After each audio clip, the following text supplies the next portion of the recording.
me conhece, meu nome é Michelle. E é treta quando você não grava tanto tempo que você nem lembra mais que luzes você usa na sua casa. Já deixa aquele like, me segue nas minhas redes sociais e se inscreve aqui no canal. Vamos chegar aos 1.500 inscritos. Vamos ao vídeo.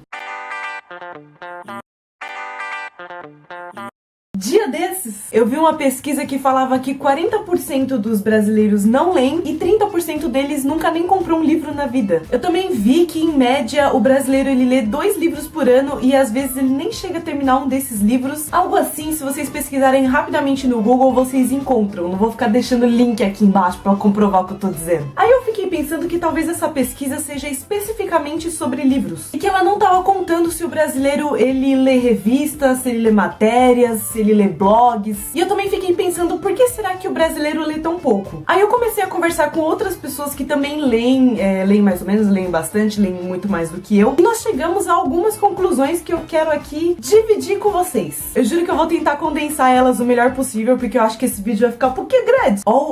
Caiu. Vai ficar como? Assim mesmo. Imagina que você não manja nada de livros, você não entende qual que é a grande magia que atrai tantos leitores para uma livraria que eles ficam lá passando a mão nos livros, cheirando, parecer tudo uns bandos de maluco. Você costuma fuçar vários livros, comparar os preços lá naqueles aplicativos que compara preço, ler as sinopses, ver tudo direitinho antes de comprar um livro? Eu acredito que a maioria das pessoas não faça isso. Eu vou usar algumas vezes aqui no vídeo o editor como exemplo, porque ele não tem esse hábito da leitura, então o que chama a atenção dele num livro é logo a capa. E muitas pessoas que têm o hábito de ler também, elas vão pela capa. E aqui eu tô usando a palavra hábito como um hábito prazeroso, não tipo assim, eu acordo de manhã e tenho o hábito de não tomar café da manhã, uma coisa que você faz meio sem pensar, porque você vai lá e faz. Aqui eu digo o hábito da leitura como uma coisa que você curte fazer, não como uma obrigação. E muitas outras pessoas que elas não costumam entrar na livraria, ficar olhando os livros, elas vão logo nos que estão na frente, nas primeiras estantes que tem ali na livraria. Beleza, bateu o olho numa capa, achou maravilhosa, pegou, olhou o preço, R$60 o livro. Meu Deus, que absurdo, que roubo, onde já se viu, some daqui, não vou mais comprar livro nunca mais na minha vida. Vai na praça de alimentação, paga R$50 no lanche que você vai cagar depois. Então muitas vezes os pais eles não têm grana pra sustentar esse gosto de leitura que os filhos têm, e outras muitas vezes eles mesmos não têm hábito de leitura, então eles acham que isso nem é importante. Uma vez eu estava na livraria Cultura lá na Paulista fuçando os livros, e aí uma menina chegou pro pai dela com um livro falando assim: olha pai, esse é o livro que eu tava querendo faz tanto tempo, não sei o que lá. Pois o pai olhou pro livro, olhou pra ela e falou assim: daqui a pouco sai filme, você não precisa ler isso aí não. Bom, uma criança que não tem o hábito de ler, vivendo numa casa onde não existe o hábito de ler, nunca vai pedir um livro de presente de aniversário e ela vai continuar sem ler. Aí já nos leva a um outro ponto que eu acho que também é um fator, que é, sem ler as coisinhas que ela gosta, o primeiro contato dela com a leitura vai acabar sendo na escola, onde eles dão pra você ler um clássico de 100, 200 anos atrás, que muitas vezes é de um assunto que a criança não se interessa, com uma linguagem que ela não faz o mínimo de ideia do que está acontecendo naquela situação, e o professor geralmente não faz o mínimo de esforço pra tornar aquela experiência melhor pra aquela criança. Ah, Michelle, mas esses livros aí caem no vestibular, como é que vai fazer se não ler esses livros aí? Bom, eu fiz 2 vestibulares e o Enem, e o único que caiu algum livro foi uma questão no Enem, e foi de um livro que a gente não tinha lido no ensino médio. Quando eu tava no ensino médio, eu tive a sorte de ter uma professora de português que, junto com o livro, ela sempre dava alguma atividade lúdica pra gente imergir melhor naquela história. Então tiveram 3 fatos que me marcaram. Quem me conhece há mais tempo sabe que Dom Casmurro é uma das minhas histórias preferidas. Então, quando eu precisei ler pro ensino médio, a minha mãe comprou pra mim uma edição que ela tinha um dicionário. Então, todas as palavras esquisitas que a gente não sabia o que era, tinha no rodapé a explicação dela. Além disso, quando a gente terminou de ler, a professora trouxe pra gente assistir aquela minissérie da Globo, Capitu. Então, eu fiquei ainda mais apaixonada pela história. Outra situação aconteceu quando a gente estava lendo Memória de um Sargento de Milícia, que ela pediu pra gente fazer uma reencenação da história, filmando a gente e tudo mais. Foi um momento muito divertido com os meus amigos. E também a gente leu O Alto da Barca do Inferno, e depois ela levou a gente pra assistir uma peça de teatro, olha só. Então, olha quanta coisa ela fez pra aproximar a gente muito mais daquele livro. E essas coisas funcionaram pra mim muito melhor do que eu ser simplesmente só obrigada a ler aqueles livros. E também, muitas vezes, esse primeiro contato com a literatura, principalmente nacional, deixa a pessoa com um pouco de trauma, e depois ela acaba achando que todos os livros nacionais são igual Dom Casmurro, e que ela é burra, e que ela não consegue entender nada, e ela nunca mais vai atrás de nenhum autor nacional. Sobre a questão de preço, eu sei que existem bibliotecas e sebos, só que, num caso pessoal meu, quando eu era pequena, eu nunca conseguia terminar de ler os livros antes de dar a data de devolver eles pra biblioteca. E aí era um saco, porque eu sempre tinha que pedir pros meus pais ficarem renovando o mesmíssimo livro, e aí chega uma hora que você desiste. Muita gente desiste de fazer isso. Muita gente mal tem tempo pra pegar um livro e ficar lendo, quanto mais ficar indo lá toda hora renovar, porque você não teve tempo de ler o livro. E quanto a sebo, nem existe na minha cidade, porque tem um lá no centro, só que tem um monte de livro usado com preço de livraria de shopping, então pra mim não existe, aquilo não é um sebo. Mas então você vai lá na livraria, você não sabe o que escolher, às vezes os livros estão muito caros, às vezes a capa é maravilhosa, mas o livro não é muito bom. Então por que não pedir a opinião de alguém que lê bastante livro? Show! Só toma cuidado pra essa pessoa saber te dar um conselho de qual livro você lê agora. Acho que essa é uma das questões também que fazem as pessoas acharem que elas não gostam de ler. Porque eu mesma, antes de começar a acompanhar os booktubers, que são as pessoas que falam de livros aqui no nosso YouTube, e antes de começar a fazer resenha pro site Geeksol, eu só lia suspense e terror e de vez em quando uma fantasia, assim, um Harry Potter. Então se você curte uma comédia romântica e viesse me pedir uma opinião de qual livro eu acho maravilhoso, eu ia te indicar um Stephen King e ia falar, nossa, só coisas incríveis dele. Você ia ler, não ia gostar e depois ia pensar, caramba, se esse aqui é um livro incrível e eu não gostei, talvez eu não sirva pra ler livros mesmo. Eu acho que eu odeio ler. Como dói meu coração quando eu ouço alguém dizer isso. Gente, tem livro de tudo quanto é coisa. Eu já li autoajuda, já li biografia, já li livro de sexo, já li livro de signos, já li livro narrado por cachorro. Primeiro você tem que saber do que você gosta. Quando você vai procurar um filme ou uma série pra você começar a assistir, qual gênero que você curte mais? Vai por esse caminho. Ah, Michelle, mas eu não tenho tempo de ficar lendo. Eu estudo, trabalho, tenho filho, cachorro, periquito. Eu acho muito chato quando eu vejo alguém falando pras pessoas, tipo, para de assistir essa novela aí, essa porcaria, fica perdendo tempo, vai ler um livro que é muito mais cultura, que não sei o que lá. Pode ser porcaria pra algumas pessoas, mas pra outras não. Assim como as coisas que você gosta pode ser porcaria pra aquele cara, mas aquele cara não tem nada a ver com a sua vida. Então, ao invés de deixar de fazer uma coisa que você gosta pra começar uma coisa nova, por que você não substitui por alguma coisa que não vai fazer falta? Por exemplo, faz só um experimento. Calcula quanto tempo você fica no seu celular durante uma semana inteira. Porque você já deve ter percebido que você viaja no tempo quando você tá no celular. Você pega pra ver um trocinho às 3 da tarde, quando você termina de ver o trocinho às 10 da noite, você fala, gente, eu vi um trocinho. Por que você não pega, por exemplo, meia hora antes de você dormir? Falam que quando você lê antes de dormir, você dorme muito melhor. Ou então no trajeto que você faz no transporte público, da sua casa pro trabalho, pra escola, pra um rolê, de repente. É que a nossa vida é tão corrida e a gente faz tanta coisa ao mesmo tempo que às vezes a gente acha que 20, 30 páginas por dia não vai fazer diferença. Mas se você é o tipo de pessoa que lê 1, 2, 3 livros por ano, imagina você começar a ler um livro a cada 2 meses. Você já dobrou isso. Ano passado eu li mais de 60 livros e a minha meta esse ano era mais de 70 livros, só que não vai rolar. Então eu estabeleci uma meta de 50 livros. Até o momento da gravação desse vídeo, eu li 38 livros e estou mais da metade de Tartarugas até lá embaixo, do John Green. E tem gente que já leu mais de 150 livros esse ano. Mas eu acho que o importante é você estar mais preocupado com o seu. É o que eu sempre lembro o editor, porque ele tá lá lendo, sei lá, o 5º ou 6º livro dele do ano, e eu li 38 livros, ele fica, meu Deus, o que eu estou fazendo da minha vida? Mas se você comparar com o ano passado, eu não sei nem se ele leu 2 livros ano passado. Se ele leu 6 livros esse ano, triplicou. Então se você acha que eu esqueci de algum ponto que você se lembra, ou se você tem alguma experiência legal pra contar pra gente, pra acrescentar alguma coisa, deixa aqui nos comentários, ou então faz um vídeo resposta e me manda, porque eu gosto muito de ver vídeos resposta, gente. Vamos conversar, quanto mais amigos leitores, melhor. E se você assistiu até aqui, provavelmente você gostou, então não esquece de assistir os 2 últimos vídeos do canal. Dá uma olhada aqui na descrição pra você conhecer os parceiros, inclusive tem o site Geeksol, onde eu faço resenhas de livros sempre por lá.